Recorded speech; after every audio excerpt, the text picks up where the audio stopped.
ఇంకెరోజు 26వ తేదీ జూలై నెల 2004 శుక్రవారం. ఇంకెరోజు మనం మదనపల్లి మార్కెట్లో టమాటో స్టాక్ అంటే దిగుమతి నెల వచ్చి మనం ఎవరిలో తెలుసుకుందామండి. నేనుతో పోల్చుకుంటే దిగుమతి తగ్గిందా లేదా పెరిగిందా వీటన్ని ఎవరిలో తెలుసుకుందామండి. తెలుసుకునే ముందు ఛానల్ సబ్స్క్రైబ్ చేసుకోలేదా? ఇంకెందుకు ఆలస్యం, ప్లీజ్ లైక్ ప్లస్ సబ్స్క్రైబ్ చేసుకోండి. మీని ఇంకా మన ఛానల్ ఎక్స్పెక్ట్ చేసేది కేవలం ఒక లైక్ ఒక సబ్స్క్రైబ్ మాత్రమే. సో సబ్స్క్రైబ్ చేయడం మర్చిపోద్దండి, అలాగే లైక్ చేయడం మర్చిపోద్దండి. మీ సపోర్ట్ కోసం మన ఛానల్ ఎప్పుడు ఎదురు చూస్తూనే ఉంటుంది.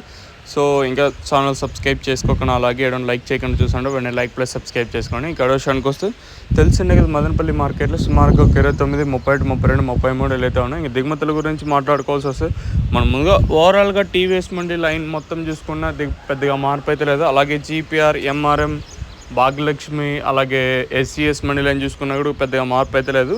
సో ఓవరాల్గా చూసుకుంటే దిగుమతులు అయితే పెద్దగా మార్పు అయితే లేదు. మరి చూద్దాము ఈ ధరలు అనేది ఏ విధంగా వెళ్తాయి. నిన్నైతే మార్కెట్ చాలా స్లోగానే జరిగింది, ఇదైతే వాస్తవం. చూద్దాము ఈ ధరలు అనేది ఏ విధంగా వెళ్తాయి చూడాలి. మీరు ఇంకా ఈ ఛానల్ సబ్స్క్రైబ్ చేసుకోకుండా అలాగే లైక్ చేయకుండా చూస్తుంటే దయచేసి సబ్స్క్రైబ్ చేసుకోండి, అలాగే లైక్ చేసేయండి. ఇదండి ఇన్ఫర్మేషన్ ప్రస్తుతానికి ఉన్నది మన మదనపల్లి మార్కెట్. ఇంకా మరి చూద్దాము ఈ ధరలు అనేది ఏ విధంగా వెళ్తాయి చూడాలి.